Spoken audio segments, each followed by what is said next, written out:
Watching stuff. I always love watching LeBron. You're not an anti-LeBron guy. Who, me? No, I mean a lot of people are. Oh no, I love LeBron. I mean, I hate the comparison with him and Mike. You have to. I mean, and that tells you so much about what type of player he is if you can compare somebody to Black Jesus.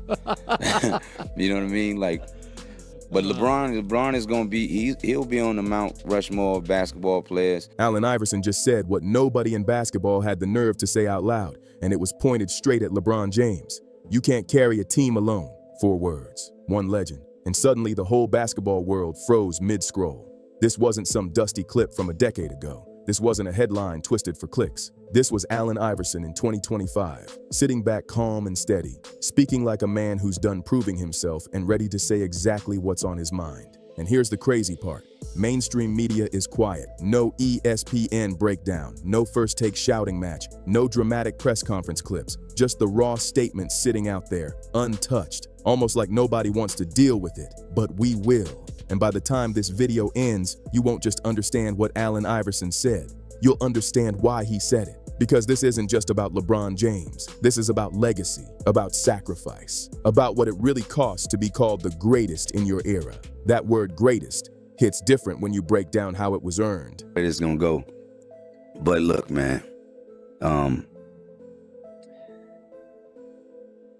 friends. All right, so I know, what type of, I'm just mean jest, but you know how you get to know somebody from afar and you can basically kind of tell what type of person they are. You know what I mean? Obviously, I've known you since I was in high school, and big fan of you, bro. Move closer, okay? Picture this, early 2025. Allen Iverson sits down, not with some giant network, not in a polished studio with bright lights and scripted questions, just a real conversation. No cue cards, no PR filter. The type of setting where nobody is checking talking points and the truth just slides out because no one told it to stay quiet. At some point, the topic shifts to LeBron James. Legacy, carrying a franchise, the greatest players of this generation. Iverson listens, calm, cool, completely sure of himself. And then he says it again. You can't carry a team alone. On the surface, that line could mean anything. It could sound motivational. It could sound like basic basketball wisdom. It could just be Iverson talking about how the game works. But the weight behind it, that's where it gets serious. Because Allen Iverson wasn't speaking in general. He was talking about a certain type of superstar. A player who, in his eyes, has built a reputation around carrying teams on his back. A player celebrated for being the system. And according to Iverson, that story doesn't match reality. He was talking about LeBron. And once that connection clicked in the room, the energy shifted fast. This wasn't subtle. This wasn't playful shade. This was a direct challenge to one of the most protected legacies in modern basketball. Clean, clear, no confusion about the target. So why now? Why 2025? And why Allen Iverson of all people stepping up to say it? To understand that, you have to rewind. Because this tension didn't just appear overnight. It started the moment these two versions of greatness were compared side by side. A different component, because physically he's a forward. You saw the best of Michael, and you saw a very young LeBron. What was your first impression of LeBron? I saw him actually in high school. I went to see one of his games because he was so highly touted, and they were playing in Philadelphia, and I was with the Sixers, obviously. And I went to see him, and from the time that I saw him play, I knew that he was going to be special. Why? What? Just everything. The gritty scorer versus the all-around king, the rebel versus the architect, two icons, built completely different. When people compare Allen Iverson and LeBron James, they usually talk stats, rings, MVPs, finals records. But that's surface level. They didn't just play the game differently, they lived it differently. They carried pressure differently, and they paid different prices for their paths. Iverson entered the league as an underdog, with a spotlight already burning hot on him. Before he even laced up, critics were lined up. There was no super team waiting, no carefully selected all-star squad built to match his style, no perfect front office blueprint designed around his strengths. It was just Allen, just the ball, and 40 minutes of chaos every single night. He pushed a team to the NBA Finals through pure will and fearless scoring. One assist here, one legendary performance there. Night after night, he took the hits.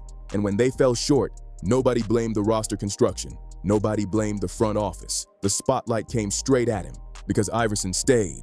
He fought. He gave everything to one city instead of hopping around looking for the perfect situation. He didn't chase comfort. He embraced the grind. Now look at LeBron's journey.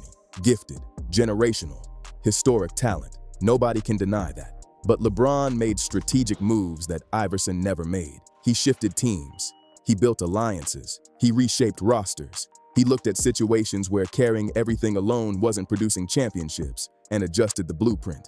Some call that smart, some call it calculated, some call it controversial. It depends on who you ask. But when Allen Iverson says, "You can't carry a team alone," he's not just talking about basketball strategy. He's questioning the narrative. He's questioning the idea that one man can be crowned for lifting franchises by himself when the reality of winning at the highest level usually involves a carefully built machine. That's why those 4 words hit so hard. This isn't random commentary. This is one legend looking at another legend and challenging the story that's been told for years. And whether you agree with him or not, you can't ignore it. And instead of grinding through the storm the way Allen Iverson did, LeBron changed the situation. He changed the team. Now let's be real. Strategically, that's smart. That's calculated. That's a business move that turned into championships. Nobody can deny that. But here's where Iverson's words start cutting deep. Is building the perfect setup the same as carrying a team? Is designing your circumstances the same as rising above chaos? Because if LeBron needed the right pieces locked in place each time he won, then what exactly is the legacy built on? That's the seed Iverson planted, and it's growing fast. Slow this down for a second, because his quote is easy to react to, but harder to fully understand. When Allen Iverson says, "You can't carry a team alone," he's not claiming greatness is fake. He's not saying LeBron isn't elite. That would be ridiculous. What he's really challenging is the storyline, the long-running narrative that LeBron single-handedly dragged teams to championships, the idea that he carried entire franchises on his back like a superhero.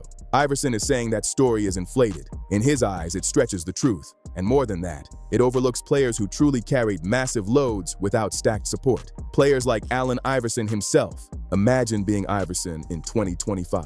Watching a whole generation call LeBron the greatest of all time. Hearing people say he carried when Iverson remembers nights limping through games, body bruised, knees aching, still dropping huge numbers because there was no other option. Watching someone get praised as the ultimate carrier when, from his point of view, that someone always made sure help was in the building. This isn't about hate, it's perspective. Iverson knows what it feels like to shoulder everything. He knows the pressure, the isolation, the physical toll, the way it chips at your body while cameras flash and fans scream your name like everything is perfect. And when someone who, by his standard, never truly carried alone gets labeled as the symbol of carrying, that hits a nerve. That's when he speaks. This isn't shallow sports drama. This is a man protecting his version of history. But here's the part that really shook things up. Iverson's comment didn't stay private.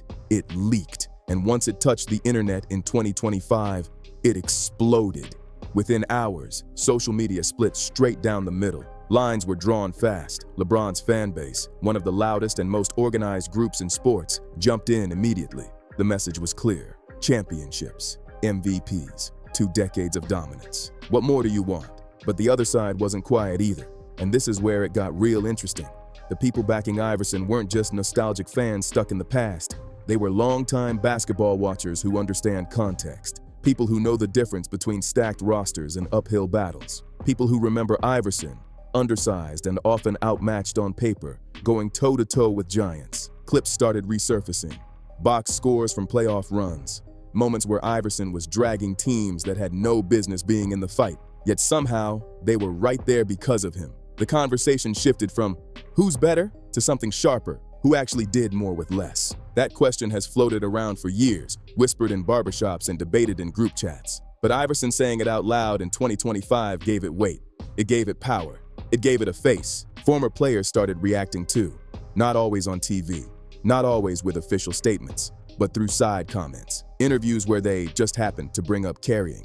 Podcast nods, quiet agreements. In basketball culture, sometimes the loudest support is the support that isn't shouted. And behind the scenes, more people seem to agree with Iverson than were willing to publicly admit it. That silence from certain big names, it spoke volumes. Then came the twist. After Iverson's words went viral, LeBron said absolutely nothing.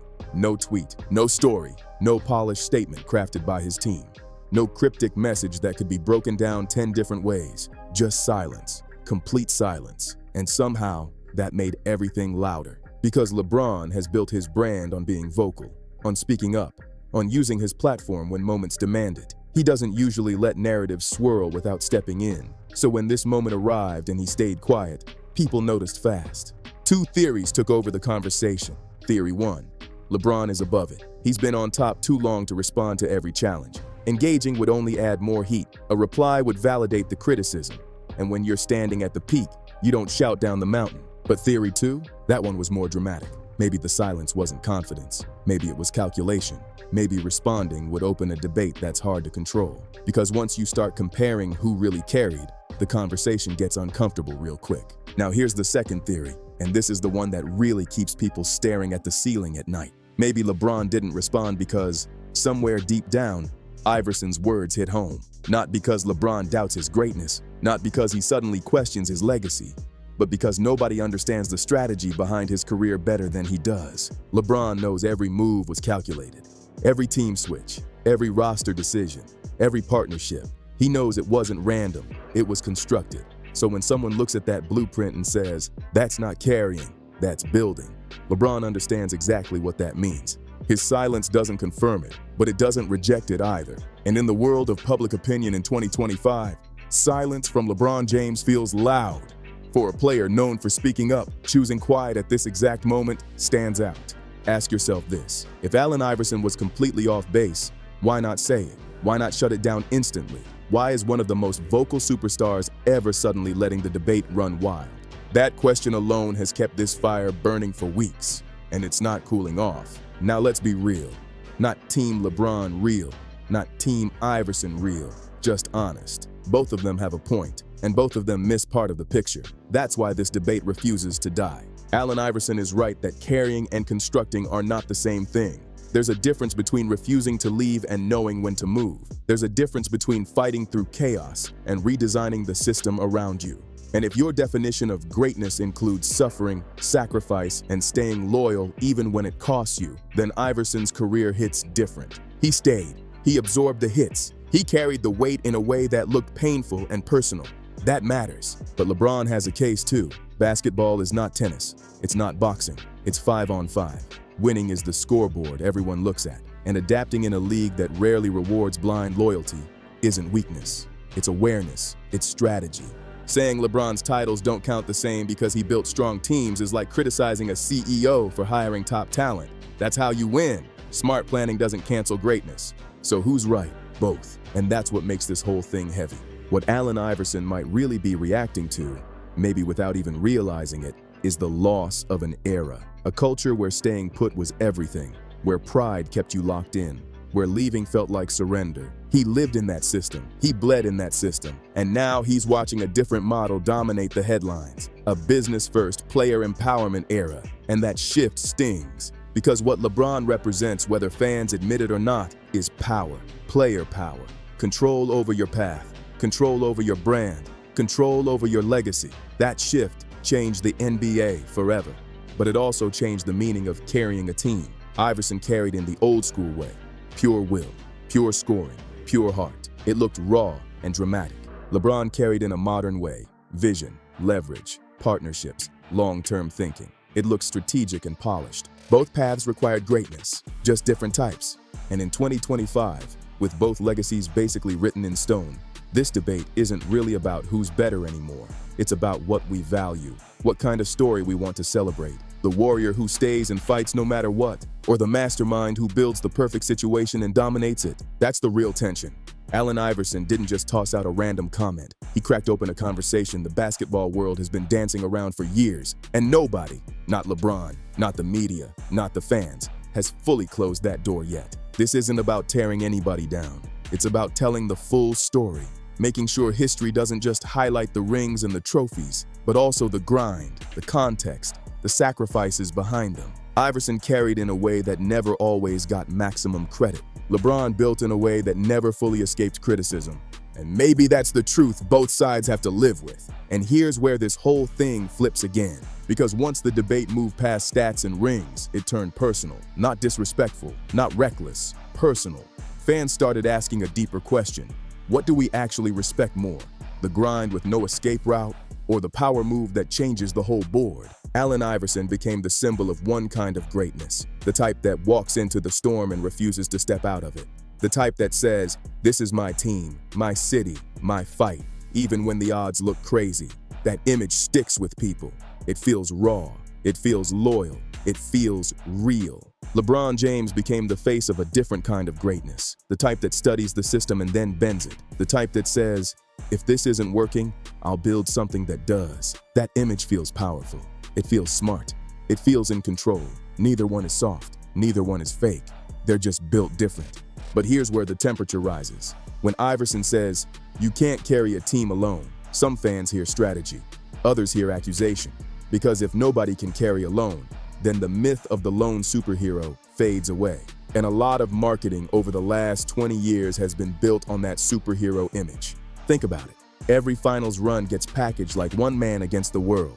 Every clutch performance gets framed like destiny. That's how sports stories are sold. So when Iverson challenges that narrative, he's not just talking about LeBron. He's challenging the machine around LeBron. And that makes people uncomfortable. Because if winning is always about the perfect mix of talent, timing, and management, then the conversation shifts away from hero worship and toward collaboration, toward front offices, toward teammates, toward structure. Iverson's career didn't always have that structure. That's part of his point. There were seasons where he was the offense, period. If he didn't explode for 35, 40, sometimes more, the team didn't stand a chance. That kind of pressure changes a player. It shapes how they see the game. It shapes how they define carrying. LeBron rarely operated without elite help during his championship years. That's not an insult. That's reality. Hall of Fame teammates, all-star partnerships, carefully built depth. That's how modern titles are usually won. So when Iverson looks at that and says the word carry, he might be using a stricter definition. And here's the twist nobody expected. Younger players are watching this debate closely, not just fans, players, because the message matters. If the culture praises loyalty and sacrifice above all, that sends one signal. If it praises flexibility and control over your destiny, that sends another. Iverson's era told players, "Stay and prove it." LeBron's era told players, "Move and build it." Both messages shaped careers. Both messages created legends. But the league today, it's leaning heavy toward LeBron's blueprint. Stars talk contracts early. They plan partnerships. They think long-term brand. That shift didn't happen by accident. So when Iverson speaks up in 2025, it almost sounds like a warning. Like he's saying, don't forget what it costs to really carry something. Don't forget the nights where there was no backup plan, no safety net. At the same time, LeBron's silence almost feels like confidence. Like he's saying, the results speak for themselves. Championships, records, longevity that looks unreal. And that silence, it keeps the debate alive because it leaves space. Space for fans to argue. Space for former players to hint at their opinions. Space for every highlight clip to be re-examined with new eyes. Suddenly people aren't just watching old games for entertainment. They're watching with a question in mind. Was this carrying or was this constructing? That question changes everything. It changes how we look at super teams. It changes how we judge loyalty. It even changes how future stars will choose their paths. Because make no mistake, this isn't just about two legends talking across eras. It's about the definition of greatness moving in real time. Allen Iverson represents heart-first greatness. LeBron James represents mind-first greatness. Heart versus mind, grind versus design, chaos versus control. And the wild part, basketball needed both to evolve. Without Iverson's fearless style, the culture doesn't shift. Without LeBron's power moves, players don't gain leverage. One kicked the door open emotionally, the other kicked it open structurally. So when people try to reduce this to who's better, they miss the bigger picture. This is about philosophy. It's about what kind of greatness hits you deeper. The kind that bleeds for one jersey no matter what, or the kind that refuses to let circumstances limit its ceiling. Allen Iverson spoke 4 words. LeBron answered with silence, and somehow, that back and forth said more than a full interview ever could. And now we're at the part nobody can dodge anymore. After all the debates, the clips, the side comments, and the silence, one truth stands tall. This conversation was never just about Allen Iverson versus LeBron James. It was about how we define greatness in the first place. Because once you strip away the fan loyalty, the highlight reels, and the trophy counts, what you're left with is philosophy. What do you respect more? The warrior who stays planted in the fire no matter how hot it gets? or the mastermind who studies the flames and builds a safer path to the top? Allen Iverson forced that question back into the spotlight in 2025. Not with a rant, not with insults, just with one sharp statement: you can't carry a team alone. And that line shook the table, because it challenges a story people have been repeating for years. It challenges the superhero narrative. For decades, fans have loved the idea of one man against the world. It sounds cinematic. It feels epic. But the reality of professional basketball has always been more complex than that. Championships take talent, timing, health, chemistry, and smart management. Nobody wins in a vacuum. Iverson's message pulls the curtain back. It says, let's stop pretending one player does it all. Let's stop rewriting history to fit clean headlines. And that hits hard because it forces us to give credit differently. At the same time, LeBron's career represents evolution. He didn't just play the game, he mastered the system around it. Contracts, cap space, player partnerships, long-term planning. He treated his career like a chessboard, not a coin toss. And maybe that's the real tension. Iverson came up in an era where loyalty was the badge of honor. You stayed, you fought, you endured. Even if it cost you rings, that was the culture. LeBron rose in a time where players realized they had leverage. They had choices. They could shape their own destiny instead of waiting for management to do it for them. That shift changed everything. So when Iverson speaks, some hear frustration, others hear truth, some hear nostalgia, others hear accountability. But what nobody can say is that it was random, it was calculated, it was deliberate, and it forced a generation to look at greatness from a new angle. Here's the wild part though. Years from now, when younger fans look back at this era, they won't just see stats. They'll see a crossroads, a moment when basketball culture openly debated what kind of legacy matters more. Is it loyalty without a guarantee? Is it strategy without apology? Is it suffering through the storm or building your own shelter? There isn't a simple answer, and that's why this conversation refuses to die. Allen Iverson's legacy is carved in grit, in fearless drives to the rim, in nights where he carried everything he could physically handle. That image will never fade. LeBron James's legacy is carved in longevity, in dominance across eras, in a career that redefined player power. That impact will never fade either. Two legends, two blueprints, two different definitions of control. And maybe the real lesson here is that greatness doesn't look one way. It never has. The game evolves, the business evolves, the players evolve. What stays the same is the hunger to win and the desire to leave a mark. Iverson left his mark with heart. LeBron left his mark with vision. Both required sacrifice. Both required risk. Both required belief. So instead of asking who carried harder, maybe the better question is this: what kind of legacy do you value more? Because at the end of the day, this debate says more about us as fans than it does about them as players. Now I want to hear from you. Do you ride with Iverson's definition of carrying, or do you respect LeBron's blueprint of building and dominating? Drop your thoughts in the comments and keep it respectful. Real debate only. If you enjoyed this breakdown and you like deep dives that go beyond the surface headlines, make sure you hit that like button so more people can join the conversation. Subscribe to the channel so you don't miss what's coming next, and share this video with someone who thinks they've already made up their mind. Trust me, this conversation is bigger than one quote, and we're just getting started. See you on the next one.